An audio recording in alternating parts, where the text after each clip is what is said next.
नमस्कार श्रोताओं, आपके अपने YouTube चैनल हिंदी भाषा और साहित्य में मैं विशाल कुमार पुनः आपका स्वागत करता हूं। और आज मैं उपस्थित हूं आनंद सर्ग के अगले पद्यांशों की व्याख्या लेकर। हमने पिछले व्याख्यान में आनंद सर्ग के कुछ पद्यांशों का भावार्थ समझा था। आज उससे आगे के पदों का भावार्थ हम समझेंगे और इन पद्यांशों का भावार्थ करने से पहले मैं आपको कुछ महत्वपूर्ण बातें जो इन पदों में आपको समझनी है उनके बारे में बता दूं कि जो हमारे दर्शन का क्षेत्र है, उस दर्शन के क्षेत्र में भिन्न भिन्न प्रकार के दर्शन व्याख्यायित होते रहे हैं।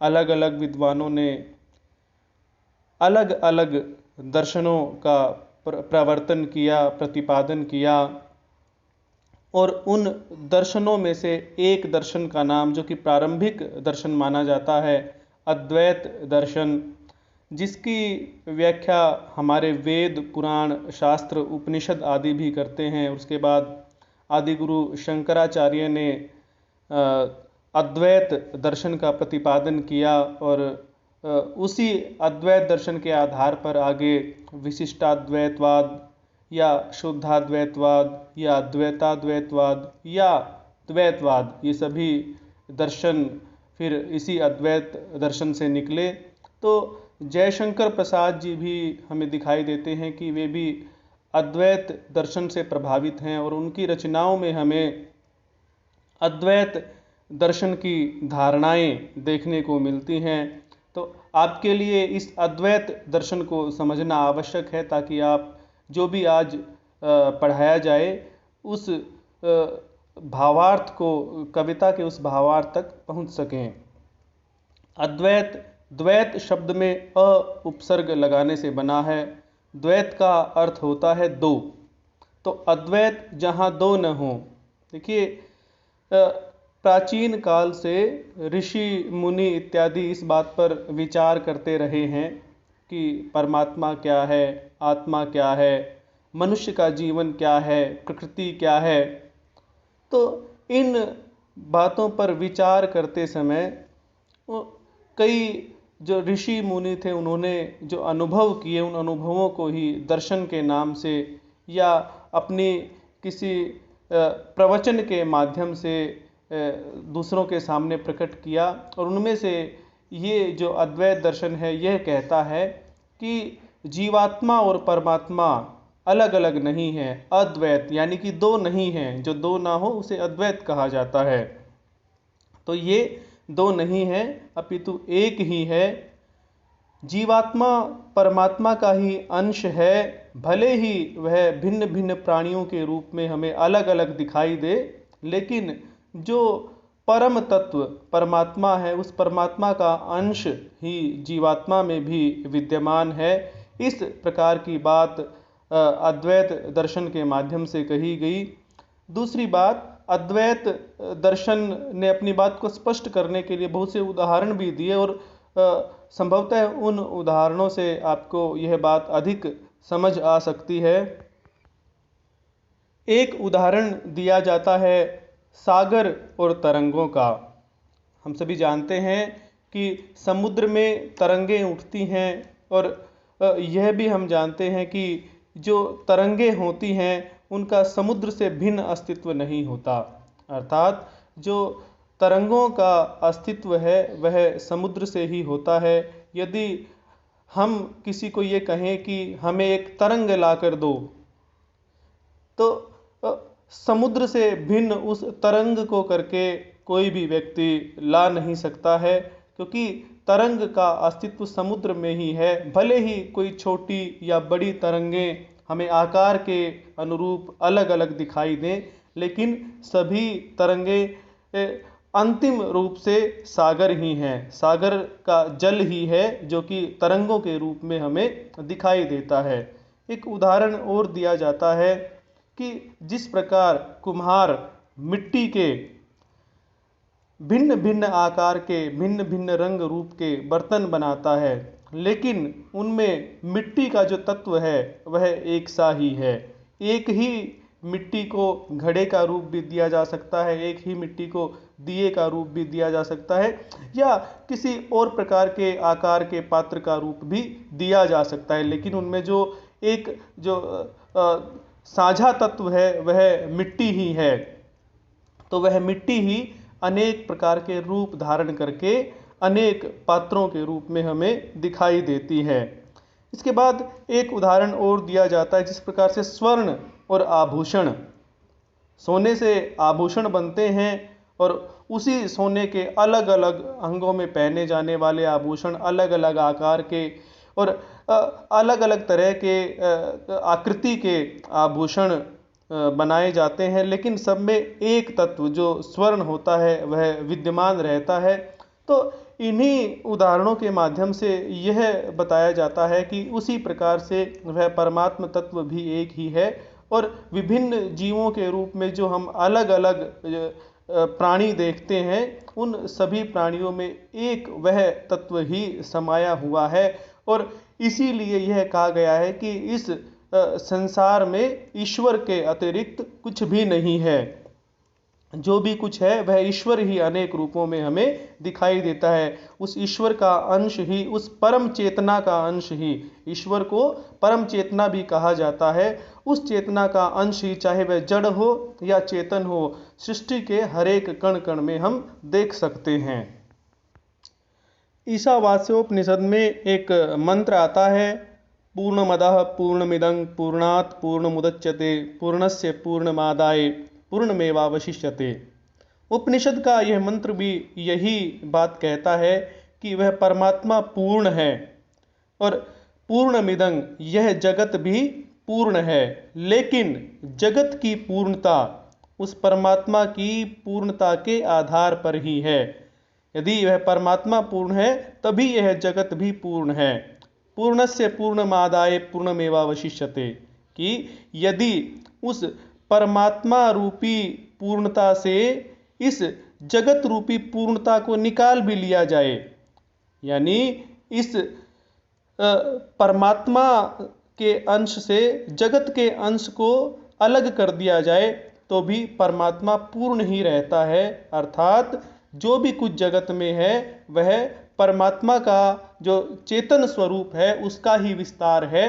परमात्मा ने उसको ही विस्तृत करके अलग अलग रूपों में धारण किया है, और वही हमें जो है अलग अलग प्राणियों के रूप में सृष्टि में दिखाई देता है। जड़ या चेतन पदार्थों के रूप में हमें वह सब दिखाई देता है। प्रसाद जी ने आनंद सर्ग में इस बात को इन्हीं उदाहरणों के माध्यम से बताया है। उन्होंने एक और बड़ा ही अच्छा उदाहरण प्रस्तुत किया है अपनी बात को स्पष्ट करने के लिए, कि हम जिस प्रकार से चांद और तारों वाली रात्रि में चांदनी, जो चांद और तारों का मिला जुला प्रकाश होता है जिसे हम चांदनी कहते हैं, उस प्रकाश को देखते हैं। तो लेकिन जब उस प्रकाश को हम देखते हैं तो हम यह नहीं कह सकते कि इस प्रकाश में यह प्रकाश चांद का और यह प्रकाश तारों का प्रकाश है, क्योंकि जब तारों का और चांद का प्रकाश मिलता है वह मिलजुल कर ही हमें चांदनी के रूप में दिखाई देता है, मिले जुले प्रकाश के रूप में दिखाई देता है। भले ही यदि हम आकाश की तरफ दृष्टि उठाकर देखें तो हमें चांद भी अलग दिखेगा और तारे भी अलग दिखेंगे, वे अलग अलग चमकते हुए दिखाई देंगे, लेकिन वह जो प्रकाश है वह मिला जुला ही हमें दिखाई देगा। उस प्रकाश में से हम अलग प्रकाश, यानी चांद का यह प्रकाश है या किसी एक विशेष तारे का यह अलग से प्रकाश हमें दिखाई दे रहा है, वह हम नहीं उसमें से छांट सकते हैं। तो इसी प्रकार से जो चेतन तत्व, परमात्मा रूपी जो तत्व है, वह सृष्टि के समस्त प्राणियों में विद्यमान है। जो चेतनता सृष्टि के समस्त प्राणियों में विद्यमान है वह एक ही है। हम भले ही प्राणियों के रूप में, उनके आकृति और आकार के रूप में भिन्न भिन्न रूप में उनको देख लेते हैं, लेकिन वास्तव में जो उनके भीतर चेतन तत्व है वह उस चांदनी की भांति ही एक ही है। और उसी से मिलकर पूर्ण चेतनता सृष्टि में व्याप्त होती है। साथ ही आपको इस बात को भी समझने की आवश्यकता है कि जो इस दृष्टि वाला व्यक्ति होता है, जो यह दृष्टि रखता है, यह जान लेता है, जिसे यह बोध हो जाता है कि सभी प्राणियों में वह चेतन तत्व ही विद्यमान है, तो वह किसी को ऊंचा या नीचा नहीं समझता है, किसी में भेद नहीं करता है, न ही किसे अपना मानता है, न ही किसी को पराया मानता है। उसके लिए सब एक हैं। पूरा विश्व जो है एक इकाई के समान उसके लिए हो जाता है। और जब एक इकाई के समान उसके लिए पूरा विश्व हो जाता है, तो वह जो मन की तुच्छ भावनाएं होती हैं अपने पराये की, और जिनके कारण सुख और दुख जैसे मनोविकारों का मनुष्य अनुभव करता है, उन मनोविकारों से वह ऊपर उठ जाता है। उन मनोविकारों को वह एक दृष्टा के रूप में देखता है कि यदि सुख आया है, दुख आया है, तो वह यह नहीं देखता कि यह मुझ पर ही सुख और दुख है। वह पूरी सृष्टि को एक समान देखता है और इसीलिए उसे उन सुख और दुख का अनुभव नहीं होता है। इसको आप ऐसे भी समझ सकते हैं कि अभेद दृष्टि रखने वाले के लिए न कोई अपना है, न कोई पराया है, न कोई बुरा है, न कोई अच्छा है, न कोई ऊंचा है, न ही कोई नीचा है। और ये जो हमारी भावनाएं होती हैं, हम जो धारणाएं बनाते हैं कि किसी व्यक्ति के सामने स्वयं को रखकर देखते हैं, उससे तुलना करते हैं, तभी और उसको ऊंचा या नीचा मानते हैं, बुरा या अच्छा मानते हैं, तभी दुख और सुख का भी हमें अनुभव होता है। लेकिन जब व्यक्ति इस प्रकार की दृष्टि अपना लेता है कि पूरा विश्व एक इकाई है, कोई छोटा बड़ा नहीं है, कोई अच्छा बुरा नहीं है, तब वह आनंद की प्राप्ति करती है। न उसे सुख का अनुभव होता है और न ही दुख का अनुभव होता है। एक चिर आनंद जो हमेशा स्थायी रहे, कभी भी वह आनंद समाप्त न हो, ऐसी स्थिति में मनुष्य चला जाता है। और इसी कारण से प्रसाद जी ने उसको आनंदमयी स्थिति कहा है कि जो व्यक्ति इस अद्वैतवाद को समझ लेता है और इस प्रकार के भेदभाव की भावना से ऊपर उठ जाता है, वही सच्चे आनंद को प्राप्त कर सकता है। मनु ने भी श्रद्धा का सहयोग पाकर यह समदृष्टि पाई है और इसी कारण से अब वह आनंद की स्थिति में पहुँचे हैं और संपूर्ण सृष्टि को एक इकाई के रूप में मानने के कारण ही वह आनंदमयी स्थिति में है। और उस स्थान पर जहाँ मनु रहते हैं उसे भी वो पवित्र स्थान कह रहे हैं। तो आइए इन बातों को ध्यान में रखते हुए अब इस कविता का भावार्थ करते हैं। मनु बैठे ध्यान निरत थे उस निर्मल मानस तट में, जिस निर्मल मानस के तट पर सारस्वत नगर के निवासी यात्रा करके पहुँचे हैं। उस मानस तट पर, मानसरोवर के तट पर जाने के बाद वह देखते हैं कि वहाँ मनु ध्यान मग्न अवस्था में बैठे हैं। सुमनों की अंजलि भरकर श्रद्धा थी खड़ी निकट में, और ध्यान में लीन उन मनु के पास श्रद्धा अपनी अंजलि में, हथेलियों का जो संपुट बनाया जाता है उसे अंजलि कहते हैं, तो वह अपनी अंजलि में फूल भरकर उन्हीं के पास खड़ी हुई थी। श्रद्धा ने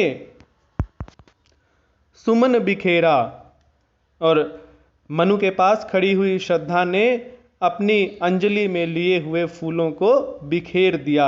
शत शत मधुपों का गुंजन, शत शत सैकड़ों, मधुपों भ्रमरों भंवरों, और सैकड़ों भ्रमरों का गुंजन गुंजार भर उठा मनोहर नभ में। वो मनोहर गुंजार आकाश में भर उठा, अर्थात सैकड़ों भंवरों के गुंजार से, उनकी मधुर ध्वनि से पूरा आकाश मानो भर गया हो। मनु तन्मय बैठे उन्मन, भले ही सैकड़ों भ्रमरों की गुंजार ध्वनि आकाश में गुंजायमान हो गई हो, लेकिन फिर भी मनु तन्मय पूरी तल्लीनता से ध्यान में बैठे रहे, उन्मन कि वे उन भ्रमरों की ध्वनि से उदासीन होकर, अर्थात उस ध्वनि से अप्रभावित रहकर ही वे ध्यान मग्न होकर बैठे रहे। पहचान लिया था सबने, फिर वे कैसे अब रुकते। सारस्वत नगर के जितने भी निवासी मनु और श्रद्धा के दर्शन करने के लिए आए थे, उन्होंने जब मनु और श्रद्धा को देखा तब वे उन्हें पहचान गए कि हाँ, यही मनु और श्रद्धा हैं। तो वे सब उनके दर्शन के लिए, उन्हें प्रणाम करने के लिए चलने लगे, उनके पास गए और वे स्वयं को उनके पास जाने से, उनके दर्शन करने से, उन्हें प्रणाम करने से नहीं रोक सके। वह देव द्वंद्व द्युतिमय था, फिर क्यों न प्रणति में झुकते।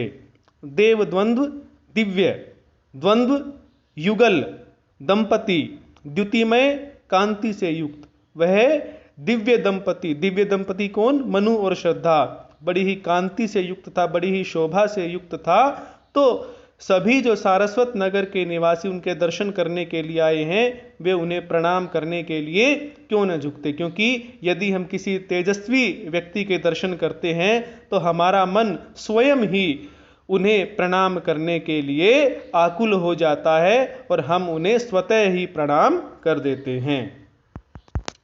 तब वृषभ सोमवाही भी अपनी घंटा ध्वनि करता। जिस धर्म के प्रतीक वृषभ के बारे में पहले बताया गया है, वह वृषभ भी अपने गले में बंधे हुए घंटे की मधुर ध्वनि उत्पन्न करता हुआ बढ़ चला इड़ा के पीछे। वह वृषभ भी इड़ा के पीछे मनु और श्रद्धा के दर्शन के लिए चल दिया। मानव भी था डग भरता, और मनु और श्रद्धा का जो पुत्र है मानव, जो कि इड़ा के साथ उनके दर्शन के लिए आया है, वह भी डग भरता हुआ यानी कदम बढ़ाता हुआ मनु और श्रद्धा के समीप चला गया। हाँ, इड़ा आज भूली थी पर क्षमा न चाह रही थी। और वह इड़ा जिसने मनु को केवल बुद्धि और स्वार्थ के मार्ग पर लगाया, वह अब अपनी भेद भावना की दृष्टि को भूल गई थी। भेदभाव की भावना से युक्त जो उसकी दृष्टि थी वह अब समाप्त हो गई थी मनु और श्रद्धा के दर्शन करके। और वह यह भी जान गई थी कि उसका शासन विधान जिस पर आधारित है वह भूल का रास्ता है, और इस भूल के लिए वह अब क्षमा भी नहीं मांगना चाहती थी, क्योंकि उसे भी इस प्रकार का एहसास हो रहा है कि वे सब एक ही हैं। तो यदि एक ही हैं तो क्षमा भी किससे मांगनी, और क्षमा भी कौन किसको करेगा। उसकी भेद भावना की दृष्टि वहां आकर धीरे धीरे समाप्त हो रही थी। वह दृश्य देखने को निज दृगयुगल सराह रही थी। दृश्य कौन सा? मनु और श्रद्धा जो दोनों तपस्वी हैं, तपस्वी दंपति को साथ साथ देखना, वह दृश्य। तो मनु और श्रद्धा के साथ साथ दर्शन का अनुभव कराने के लिए या उसको दिखाने के लिए अपनी दृगयुगल, अपनी दोनों आंखों को वह सराह रही थी, उनकी सराहना कर रही थी, उनकी प्रशंसा कर रही थी। चिर मिलित प्रकृति से, चिर मिलित कि अनंत काल से, आदि काल से संबंधित, मिलित मतलब संबंधित प्रकृति से, वह चेतन पुरुष पुरातन। चेतन मैंने बताया था कि ईश्वर को कहा जाता है, तो चेतन पुरुष ईश्वर के लिए प्रयोग हुआ है। पुरातन अनादि, कि जिस प्रकार से वह अनादि ईश्वर अपनी प्रकृति से मिलकर, चिर संबंधित, चिर संगिनी प्रकृति से मिलकर प्रसन्न या पुलकित दिखाई देते हैं। निज शक्ति तरंगायित था आनंद अंबु निधि शोभन। निज शक्ति, अपनी शक्ति से तरंगायित, लहरा रहा था, प्रसन्न हो रहा था।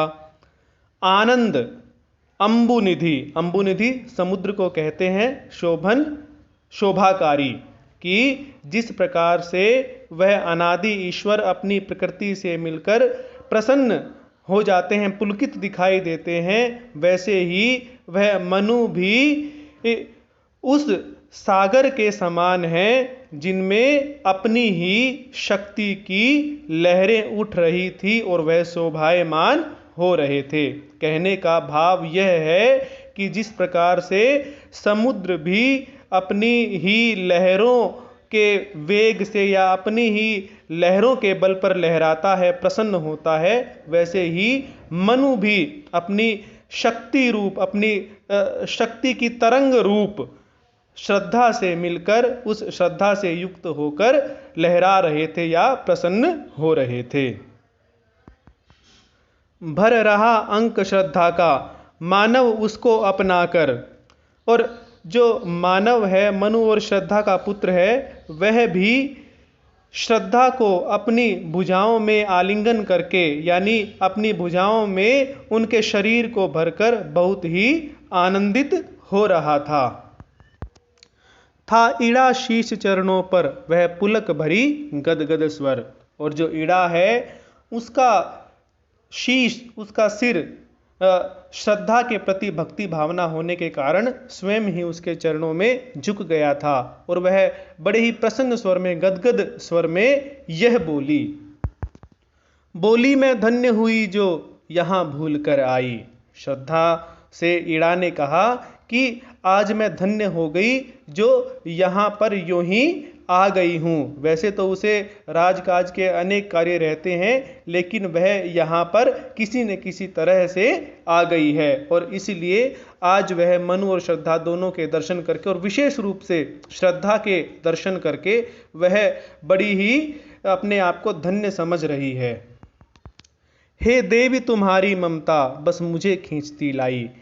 ईड़ा श्रद्धा से कहती है कि हे देवी, मैं और किसी कारण से यहाँ नहीं आई हूँ, बल्कि तुम्हारी ममता के कारण यहाँ पर आई हूँ। तुम्हारी ममता ने ही मुझे खींचा है, मुझे आकर्षित किया है, और मैं यहाँ पर आई हूँ। आप यदि मेरे द्वारा जो कामायनी का सार डाला गया है उस वीडियो में देखेंगे, तो आपको ये सारा घटनाक्रम पता लग जाएगा कि ईड़ा इस तरह की बातें श्रद्धा से क्यों कह रही है। ईड़ा और श्रद्धा का पहले कहाँ परिचय हुआ और उनकी बीच में क्या क्या वार्तालाप और क्या क्या घटनाएं घटी हैं, उन सबको आप भी जानने की कोशिश कीजिए। उस वीडियो को आप मेरी प्लेलिस्ट से अवश्य देखिए।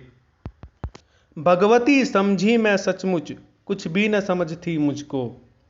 अब भगवती, क्योंकि बड़ी ही भक्ति भावना ईड़ा के मन में है श्रद्धा के प्रति, तो इसलिए वह उसे भगवती कहकर संबोधित करती है कि हे भगवती, मैं आज यह जान गई हूँ कि मेरे अंदर कुछ भी बुद्धि ना थी, अर्थात मुझे सही समझ नहीं थी, मुझे वास्तविकता का ज्ञान नहीं था। मैं अपने और पराये का जो भेद भावना होती है उस दृष्टि से युक्त थी। मुझे यह बात नहीं पता थी कि यह पूरी सृष्टि एक ही है, सबको ही भुला रही थी, अभ्यास यही था मुझको, और मैं तो सभी को भूल के रास्ते पर लेकर जा रही थी, और केवल मुझे इसी तरह का अभ्यास था। मुझे इसी तरह का अभ्यास था का मतलब यह है कि उसे इसी प्रकार की आदत बन चुकी थी और इसी प्रकार का स्वभाव भी उसका बन चुका था। आप यदि कामायनी के सार को देखेंगे तो उसमें पता लगता है कि ईड़ा ने ही मनु को एक स्थिति से उबारते हुए लेकिन दूसरी ऐसी स्थिति में ला खड़ा किया था जब मनु केवल अपने स्वार्थ को ही ध्यान में रखते थे, चाहे वह प्रजा हो या स्वयं ईड़ा ही हो, उन सबके कल्याण के प्रति वह किसी भी प्रकार का ध्यान नहीं दिया उन्होंने, और इसी कारण से उनकी दुर्गति भी हुई। हम एक कुटुंब बनाकर यात्रा करने आए। ईड़ा कहती है कि हम एक कुटुंब के रूप में, एक परिवार के रूप में, अलग अलग नहीं अपितु एक परिवार के रूप में यात्रा करने के लिए आए हैं। सुनकर यह दिव्य तपोवन जिसमें सब अघ छूट जाए, अघ का अर्थ होता है पाप, और हमने जब यह सुना कि इस दिव्य तपोवन में, यानी आपके तपोस्थल में जहाँ पर आप दोनों तपस्या करते हैं, इस तपोवन में आने से सभी प्रकार के पापों से व्यक्ति मुक्त हो जाता है। यह सुनकर ही हम यहाँ यात्रा करने आए हैं ताकि हम भी अपने पापों से मुक्ति पा सकें। मनु ने कुछ कुछ मुस्काकर कैलाश और दिखलाया। अब इड़ा की इस बात पर मनु मुस्काए, और मनु के मुस्कुराने का क्या कारण है? एक तो यह हो सकता है कि मनु इस समय तपस्वी हैं और तपस्वी लोग, ऋषि मुनि लोग इसी प्रकार से मुस्कुराकर बात करते हैं। दूसरा कारण यह हो सकता है कि मनु जो बात अब कहेंगे वह उनके पूर्व के सिद्धांतों के विपरीत दिखाई देती है, तो मुस्कुराहट का आना स्वाभाविक सी बात है। और तीसरी बात यह है कि वह रूप के आकर्षण से अब सर्वथा मुक्त हो चुके हैं। वह उसी इड़ा से बड़े ही सहज भाव से बात कर रहे हैं जिस इड़ा के प्रति उनका मन कई बार चंचल हो उठा था। तो मनु ने उसी मुस्कुराहट के साथ उस कैलाश पर्वत की ओर सबको संकेत किया, उस कैलाश पर्वत की ओर देखने के लिए सभी को संकेत किया। बोले, देखो कि यहाँ कोई भी नहीं पराया। और उस कैलाश पर्वत की ओर दिखलाते हुए मनु ने कहा कि देखो, इस कैलाश पर्वत पर कोई भी पराया नहीं है, अर्थात यहाँ जितनी भी सृष्टि आपको मिलेगी वे सब अपने हैं और उनमें कोई भी एक दूसरे को पराया नहीं समझता, बल्कि वे सब तो एक इकाई के रूप में यहाँ पर विद्यमान हैं। हम अन्य न और कुटुंबी, हम केवल एक हम ही हैं और हम सब एक परिवार के रूप में हैं। हम अपना या पराया इस भेद से रहित हैं, क्योंकि वह ब्रह्म ही सब में समाया हुआ है। तो हम, मैं या तू, अपना या पराया के भेद से रहित हैं। हम सब एक परिवार के रूप में हैं। हम केवल एक हम ही हैं और हम केवल एक इकाई के रूप में हैं। हम केवल हम हैं, मैं या तू नहीं है, हम केवल हम हैं, अर्थात एक इकाई के रूप में ही हम हैं। तुम सब मेरे अवयव हो जिसमें कुछ नहीं कमी है। अवयव कहते हैं अंग को, और कुछ नहीं कमी है अर्थात अपने आप में पूर्ण। कि तुम सब तो, या इस कैलाश पर्वत पर जो भी प्राणी, जो भी जड़ या चेतन पदार्थ उपस्थित हैं, वे सब तो उस ब्रह्म के अवयव हैं, अंग हैं, और उन अंगों को मिलाकर ही वह ब्रह्म पूर्ण होता है, अर्थात मैं भी पूर्ण होता हूं, क्योंकि वो स्वयं को भी ब्रह्म का ही रूप समझ रहे हैं। वेदों में भी कहा गया अहम ब्रह्मास्मि, मैं ही ब्रह्म हूं, प्रज्ञानम ब्रह्म, इस तरह की बातें कही गई हैं, तत्वमसि। तो इस तरह की जो बातें, उनका सार यहाँ पर मनु कहते हैं कि जिस प्रकार से एक शरीर के विभिन्न अंग मिलाकर, चाहे वह बाह्य दृष्टि गोचर होने वाले अंग हो, हाथ पैर कान आँख नाक इत्यादि, या आंतरिक जो अंग हो, जैसे कि प्रत्येक कोशिका, जो कि कोशिका अलग अलग दिखाई नहीं देती, लेकिन उन कोशिकाओं से मिलकर ही उत्तक बनते हैं, शरीर बनता है। जितने भी हमारे पाचन तंत्र है या श्वसन तंत्र है या तंत्रिका तंत्र है, जितने भी तंत्र हैं, वे सब मिलकर ही एक शरीर का निर्माण करते हैं और तभी शरीर पूर्ण बनता है। वैसे ही सृष्टि में जितने भी जड़ या चेतन पदार्थ हैं, उन सभी से मिलकर यह पूरी सृष्टि का निर्माण होता है। और इसीलिए वह, जैसे जिस प्रकार से शरीर एक पूरी इकाई के रूप में होता है, चाहे भले ही उसमें भिन्न भिन्न अंग कार्य करते हो, लेकिन वो पूरी इकाई के रूप में कार्य करता है, तो उसी प्रकार से तुम भी मेरे अवयव हो, तुम भी मेरे अंग हो, और तुमसे मिलकर ही मैं पूर्ण होता हूं। यानी कि यह कहने का प्रयास किया गया है कि जब व्यक्ति अपने आप को पूरे विश्व की चेतना में मिला देता है, तभी वह पूर्ण होता है, वरना उसमें पूर्णता नहीं आती है। जिस प्रकार किसी एक अंग से शरीर पूर्ण नहीं होता, उसी प्रकार से यदि व्यक्ति स्वयं को स्वयं की ही चेतना समझे, स्वयं को सबसे अलग समझे और विश्व चेतना में न मिलाए, तो वह भी अपूर्ण ही रहता है। शापित न यहाँ है कोई, तापित पापी न यहाँ है। शापित की अभागा, यहाँ पर कोई भी अभागा नहीं है, तापित और कोई भी दुखी नहीं है, और पापी भी यहाँ पर कोई नहीं, क्योंकि जब सब एक हैं तो या तो सभी पापी हैं या सभी शापित हैं, अभागे हैं या सभी दुखी हैं। इनमें से हम किसी एक को यह नहीं कह सकते कि यदि शरीर का कोई एक अंग कष्ट में हो, किसी एक अंग में दर्द हो, तो पूरा शरीर ही दुखी होता है, और शरीर का सभी अंग सुखी हो तभी शरीर सुखी होता है। यदि उनमें से कोई एक अंग भी दुखी हो तो वह भी शरीर ही दुखी माना जाएगा। तो इसीलिए वे ये कहते हैं कि इस कैलाश पर्वत पर उपस्थित जड़ और चेतन पदार्थ कोई भी भेदभाव इनमें कुछ भी नहीं है। तो इसलिए ना यहाँ पर कोई अभागा है, ना कोई ऊंचा है, कोई नीचा है, ना कोई दुखी है और ना ही कोई पापी है। जीवन वसुधा समतल है, समरस है जो कि जहां है। जीवन रूपी वसुधा, जीवन रूपी पृथ्वी यहाँ पर समतल है, यानी जैसे जहाँ पर समतल पृथ्वी होती है वहाँ ऊंचा या नीचा स्थान नहीं होता, बल्कि सारा स्थान एक जैसा होता है। ऐसे ही यहाँ पर जीवन भी समतल है, उसी वसुधा के समान समतल है। यहाँ पर कोई भी ऊंचा या नीचा नहीं है, कोई उच्च या निम्न नहीं है, कोई तुच्छ नहीं है और कोई महान नहीं है, सभी एक जैसे। समरस है जो कि जहाँ है, समरस यानी समान रूप से जो रस है। देखिए किसी व्यक्ति के मन में समरसता कब होगी, जब उसे लाभ हानि, जय पराजय या फिर सुख दुख में समान रहना आ जाएगा। जिसको गीता में स्थित प्रज्ञ की स्थिति कहा गया है कि कोई स्थित प्रज्ञ व्यक्ति होता है वही आनंद की प्राप्ति कर सकता है, उसी में समरसता का भाव हमेशा रह सकता है, उसी के मन में हमेशा समान रस बहता रहेगा, समान रूप से आनंद का संचार होता रहेगा। तो यहाँ पर जो भी जिस भी स्थिति में है, इस कैलाश पर्वत पर जो भी जड़ और चेतन पदार्थ उपस्थित हैं और वे जहाँ भी जिस भी स्थिति में उपस्थित हैं, वे सब अपने आप में पूर्ण आनंदमय। समरस का मतलब हम यहाँ लगाएंगे कि वे अपने आप में पूर्ण रूप से आनंदमय हैं।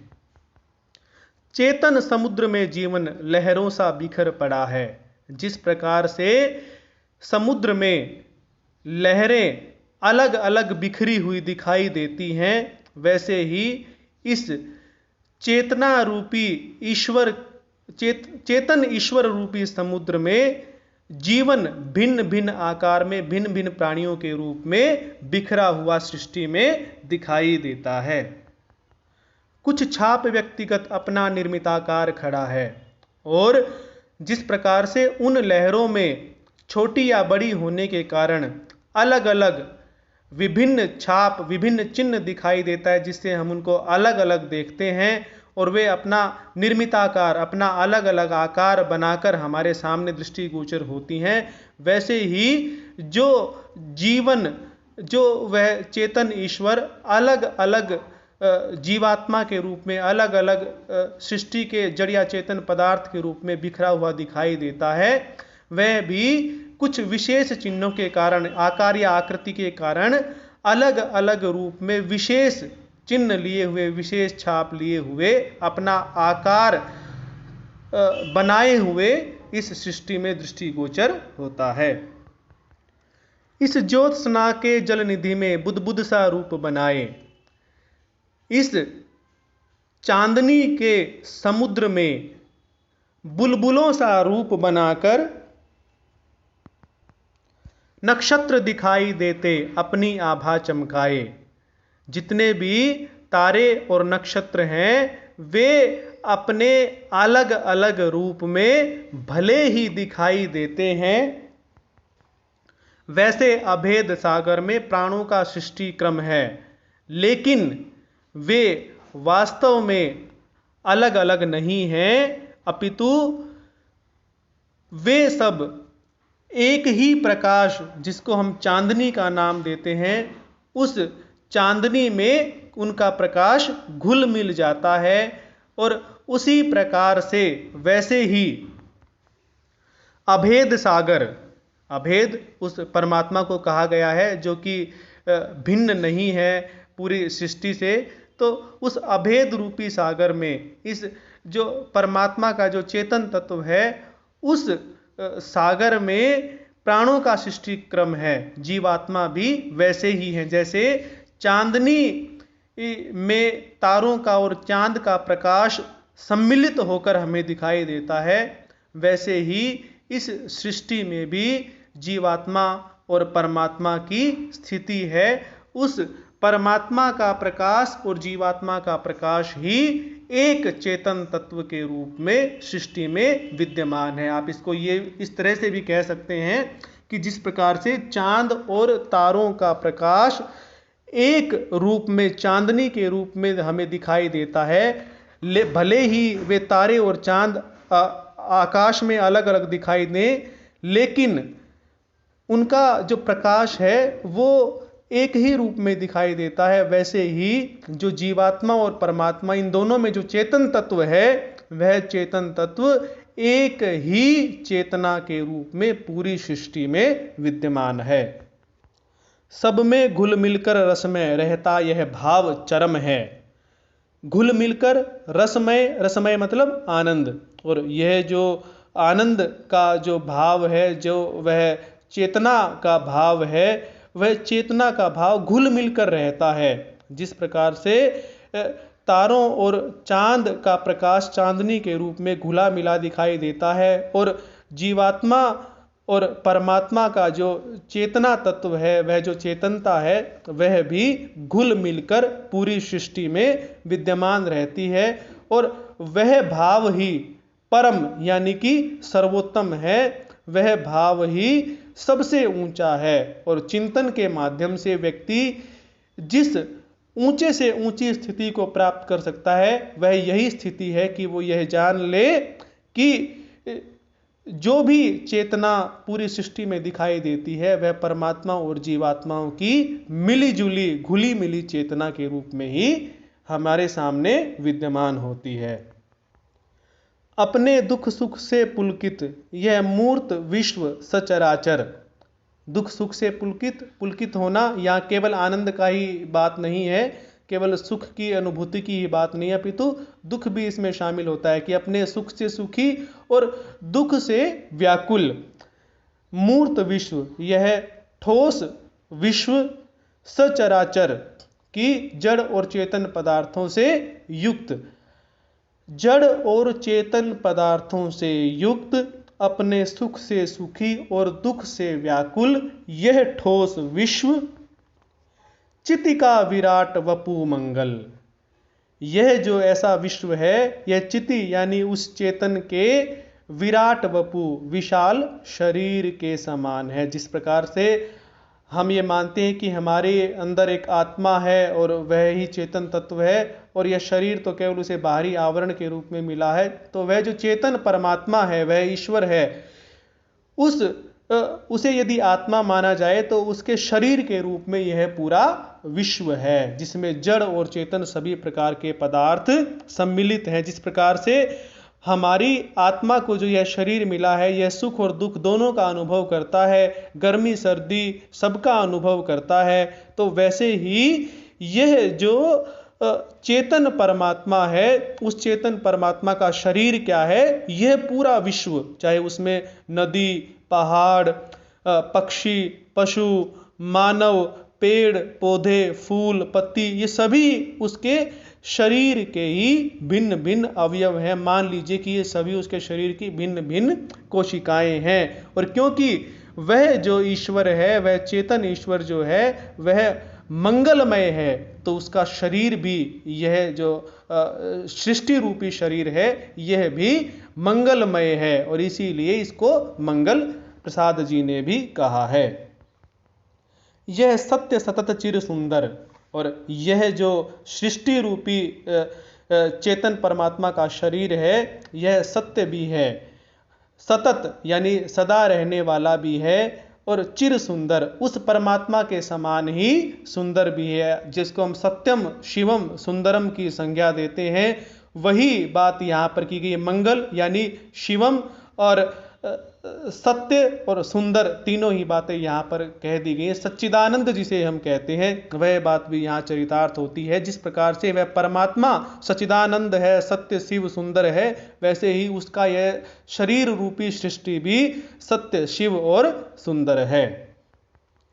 सबकी सेवा न पराई वह अपनी सुख संस्कृति है। सुख संस्कृति, सुख की सृष्टि या अपने सुख का विस्तार, कि यदि हम सबकी सेवा करते हैं तो वह किसी दूसरे की सेवा नहीं है। क्योंकि जिस प्रकार से, क्योंकि ये ऊपर कहा गया है कि जितने भी सृष्टि में जड़ या चेतन पदार्थ हैं, वे सब उस एक ही शरीर के अवयव हैं। तो यदि हमारा ही हाथ हमारे ही शरीर के पैर की सेवा करे, या हमारा ही कोई एक अंग शरीर के दूसरे किसी अंग की सेवा करे, तो वह पूरे शरीर की सेवा होती है और उसमें पूरे शरीर को ही सुख मिलता है। तो इसीलिए ये कहा गया है कि किसी भी दूसरे की सेवा करना, बल्कि पराई सेवा नहीं अपितु वह तो अपनी ही सेवा है, अपने ही सुख का विस्तार करना है, अपने ही सुख की सृष्टि करनी है, अपने ही आनंद का विस्तार करना है। अपना ही अणु अणु कण कण द्वैता ही तो विस्मृति है। और जितने भी अणु सृष्टि रूपी शरीर में जितनी भी कोशिकाएं हैं, जितने भी अणु हैं, यानी जितने भी जड़ और चेतन पदार्थ हैं, वे सभी अपने ही हैं, वे पराये नहीं हैं। द्वैता ही तो विस्मृति है। द्वैता यानी भेदभाव की भावना कि मैं अलग हूं और बाकी सृष्टि सारी अलग है, वही तो मनुष्य की सबसे बड़ी विस्मृति यानी कि भूल है। मैं की मेरी चेतनता सबको ही स्पर्श किए सी। और यहां पर जयशंकर प्रसाद जी कहते हैं कि केवल मैं सबसे अलग हूं और मेरी चेतनता और मेरे अंदर जो चेतन तत्व है वह और बाकियों के चेतन तत्व से भिन्न है। जो इस प्रकार का अनुभव है, जो इस प्रकार की भावना है, वह लगभग सभी को प्रभावित किए हुए है। सबको स्पर्श किए यानी सभी को प्रभावित किए हुए, अर्थात वे यह एक सामान्य सी बात बताते हैं कि जो संसार के लोग हैं वे अधिकतर इसी बात को जानते हैं कि मैं सबसे अलग हूं और मेरे अंदर जो चेतन तत्व है वह सबसे अलग है, और यही उनकी सबसे बड़ी भूल है। इसी से वे प्रभावित रहते हैं, जबकि वास्तविकता यह नहीं है। सब भिन्न परिस्थितियों की है मादक घूंट पिए सी। अब यहाँ उपमा अलंकार के द्वारा प्रसाद जी ये बताते हैं कि मादक घूंट, शराब की घूंट, और भिन्न परिस्थितियां, इन दो शब्दों पे आप ध्यान रखना कि जिस प्रकार से कोई शराबी यदि शराब का सेवन कर ले, मदिरा का सेवन कर ले, तो उसका जो निर्मल चित्त होता है, जिससे वह वास्तविकता को जान सकता है, वह निर्मल चित्त नहीं रहता, अपितु उसके ऊपर एक मादकता छा जाती है, उसके ऊपर कृत्रिमता आ जाती है। वैसे ही भिन्न भिन्न परिस्थितियों में पड़ने के कारण प्राणियों के चित्त भी निर्मल नहीं रहते हैं। ये जो भिन्न परिस्थितियां उस मदिरा के समान हैं, जिनमें पड़ने के कारण इन प्राणियों की जो निर्मल चेतना है वह अदृश्य हो जाती है। निर्मल चेतना से ये इस बात को नहीं जान पाते कि सभी जो प्राणी हैं संसार में वे एक ही हैं और वे अलग अलग नहीं हैं, अपने और पराये कोई भी नहीं हैं। जगले उषा के दृग में सोले निश की पलकों में। उषा के दृग यानी सुबह का समय जब होता है, तो जयशंकर प्रसाद जी मानव को संदेश देते हुए कहते हैं कि तू जब सुबह हो तब जाग और अपने कर्म में प्रवृत्त हो, सोले निश की पलकों में। और जब निशी यानी कि रात्रि हो, उसकी पलकों में विश्राम कर, रात्रि होने पर तू विश्राम कर, पूरा दिन कर्मरत रहे। हाँ स्वप्न देख ले सुंदर उलझन वाली अलकों में।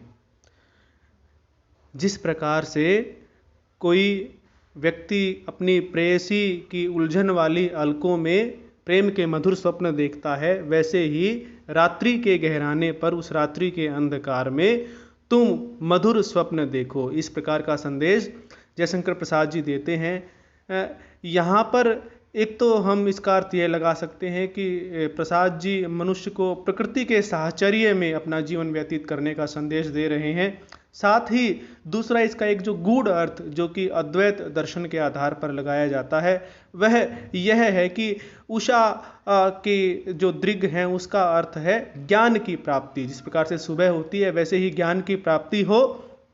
उसके बाद निशी की पलक यानी कि यदि उसे सोना है तो उस सोने को समाधि के रूप में दिखाया गया है कि उस ज्ञान प्राप्ति के बाद वह समाधि की अवस्था तक पहुँचे जहाँ पर आनंद की प्राप्ति होती है।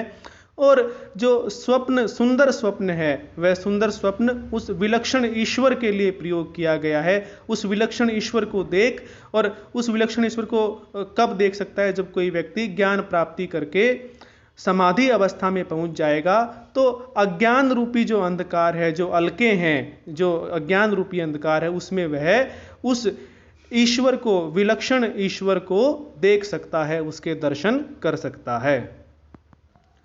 चेतन का साक्षी मानव हो निर्विकार हंसता सा। और जो इस प्रकार से ब्रह्म को देख लेता है, उस ईश्वर के दर्शन कर लेता है, वह इस प्रकार से जब साक्षी हो जाता है उस चेतन का, तो वह निर्विकार हो जाता है। उसके सभी विकार समाप्त हो जाते हैं, उसके भेदभाव की दृष्टि समाप्त हो जाती है, हंसता सा, और वह आनंद स्वरूप बन जाता है। चिर आनंद की स्थापना उसके हृदय में हो जाती है। मानस के मधुर मिलन में गहरे गहरे धंसता सा। और वह अपने मन में उस ईश्वर के मिलन की इच्छा को लिए हुए, मानस यानी अपने मन में उस ईश्वर के मिलन की इच्छा को लिए हुए बड़े ही गहन चिंतन में धीरे धीरे लीन हो जाता है। धीरे धीरे धंसता अर्थात कि बड़े ही गहराई से चिंतन में लीन हो जाता है। सब भेदभाव को भुलवा कर सुख दुख को दृश्य बनाता। और वह सभी भेदभावों को भुलाकर सुख और दुख को एक दृश्य के रूप में देखता है, और स्वयं एक दर्शक होता है। वह उन सुख और दुख में स्वयं सम्मिलित नहीं होता, वह अपने को उन सुख और दुख का प्रभाव में नहीं पाता, यानी स्वयं को प्रभावित उनसे नहीं पाता, और वह सुख दुख को केवल दृष्टा मात्र, दर्शक मात्र बनकर देखता रहता है।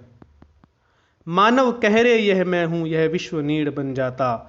और तब वह मानव स्वयं को यह कह सकता है कि मैं इन सुख और दुख जो कि मनोविकार हैं, इनसे प्रभावित नहीं होता हूं, और वह विश्व को एक घोंसले के समान देखने लग जाता है कि जिस प्रकार घोंसले से पक्षी कुछ दिन बिताकर उस घोंसले में, उसके बाद उस घोंसले से उड़ जाते हैं, वैसे ही मनुष्य को भी एक दिन इस संसार से चले जाना है, और इसी प्रकार से वह इस संसार को देखता है। दूसरा हम इसका अर्थ यह ले सकते हैं कि जिस प्रकार से घोंसले में सभी पक्षी एक परिवार के रूप में रहते हैं, वैसे ही यह संसार भी एक परिवार के रूप में यहाँ अपना पराया कोई नहीं है। श्रद्धा के मधुअधरों की छोटी छोटी रेखाएं। इन मनु की इन बातों को सुनकर श्रद्धा के होठों पर, अधर होठों पर जो मधुर मुस्कान की रेखाएं विकसित हुई, मुस्कान की रेखाएं उत्पन्न हुई। रागारुण किरण कलासी विकसी बन स्मित रेखाएं। स्मित कहते हैं मंद हंसी को। तो जो श्रद्धा के अधरों पर मनु की इन बातों को सुनकर मुस्कान की जो छोटी छोटी रेखाएं उभरी, वे सूर्य की किरणों के समान ही धीरे धीरे विकसित होकर एक मंद स्मित यानी मंद हंसी में, बड़ी ही शोभनीय हंसी में बदल गई। हंसी के भी 6 तरह के प्रकार होते हैं, और उन 6 तरह के प्रकारों में स्मित एक प्रकार माना जाता है। स्मित का अर्थ होता है बिल्कुल ही मंद गति से, बिल्कुल ही शोभनीय तरीके से हंसना। तो श्रद्धा के होठों पर आई हुई मुस्कान की रेखाएं धीरे धीरे जिस प्रकार से सूर्य की किरणें विकसित होती हैं, वैसे ही विकसित होकर मंद हंसी में परिवर्तित हो गई। वह कामायनी जगत की मंगल कामना के लिए, और उस समय वह कामायनी, श्रद्धा के लिए यह प्रयोग किया गया कामायनी नाम। तो उस समय वह श्रद्धा जगत की अकेली इकलौती मंगल कामना के रूप में दिखाई दे रही थी ज्योतिषमती प्रफुल्लित मानस तट की वन बेली। ज्योतिषमती प्रकाशमान और इसके अतिरिक्त प्रफुल्लित, बड़ी ही प्रसन्न, आनंदित। मानस तट, मान सरोवर का तट, या मन से भी इसका अर्थ हम ले सकते हैं वन बेली, वन में उगने वाली बेल। तो वह श्रद्धा उस समय मान सरोवर के तट पर स्थित होकर ऐसी लग रही थी कि कोई बेल ही मानो ज्योति से युक्त हो गई हो, प्रकाश से युक्त हो गई हो, और फूलों से भरकर आनंदित सी दिखाई दे रही हो। अर्थात श्रद्धा को उस बेल के समान बताया गया है जो कि उस मान सरोवर के तट पर स्थित हो, और वह बड़ी ही प्रकाशमान और आनंदित हो, फूलों से भरी हुई हो। इसका एक और अर्थ यह लगाया जा सकता है कि मनु के मन में जो आनंद रूपी मान सरोवर अब समा गया था, वो उसके तट पर जो श्रद्धा है, उस श्रद्धा के कारण ही वह अब प्रफुल्लित है और अब वह अब प्रकाशमान है। वह विश्व चेतना पुलकित थी पूर्ण काम की प्रतिमा, और वह जो श्रद्धा है इतनी प्रसन्न है, प्रकाशमान है, ऐसा लग रहा है कि मानो संपूर्ण संसार की चेतना साकार रूप धारण करके श्रद्धा के रूप में उस मानस तट पर आ गई हो। पूर्ण काम चेतना और सभी इच्छाओं को पूर्ण करने वाली मूर्तिमती के समान वह दिखाई दे रही थी, अर्थात उस मूर्ति के समान, उस दैवीय मूर्ति के समान जो कि व्यक्ति की या संसार की सृष्टि की सभी इच्छाओं को पूरी कर दे। इस प्रकार का आनंद उस समय श्रद्धा में, इस प्रकार का प्रकाश उस श्रद्धा में उस समय विद्यमान था। जैसे गंभीर महाहृद हो भरा विमल जल महिमा, और वह श्रद्धा उस समय इस प्रकार से आनंद से भरी हुई थी, इस प्रकार से समाज के लिए या सृष्टि के लिए कल्याणकारी भावनाओं से भरी हुई थी, जिस प्रकार से किसी बड़े सरोवर में, महाहृद किसी बड़े सरोवर में ऊपर तक जल भरा हुआ होता है, चारों तरफ जल भरा हुआ होता है, उसी प्रकार से श्रद्धा में भी उस समय आनंद और संसार के प्रति शुभेच्छाएं भरी हुई थी। जिस मुरली के निश्वन से यह शून्य रागमय होता, शून्य कहते हैं आकाश को, और निश्वन ध्वनि रागमय होना, आनंदित होना, भर जाना, कि जिस प्रकार से मुरली की ध्वनि से यह शून्य आकाश भर जाता है, यह शून्य आकाश आनंद युक्त ध्वनि से भर जाता है, वह कामायनी विहस्ती अग जग था मुखरित होता। जब वह कामायनी यानी कि श्रद्धा उस प्रकार से मंद हंसी में हंस रही थी, तो अग जग संपूर्ण जगत मुखरित ध्वनित होना, संपूर्ण जगत उसकी इस हंसी से ध्वनित हो रहा था, मुखरित हो रहा था, अर्थात प्रसन्न हो रहा था। तो श्रोताओं, आज के व्याख्यान में बस इतने ही पद्यांशों का भावार्थ करते हैं। अभी कुछ पद या पद्यांश जिन्हें हम कहें तो शेष हैं, उनका भावार्थ अगले व्याख्यान में करेंगे। धन्यवाद।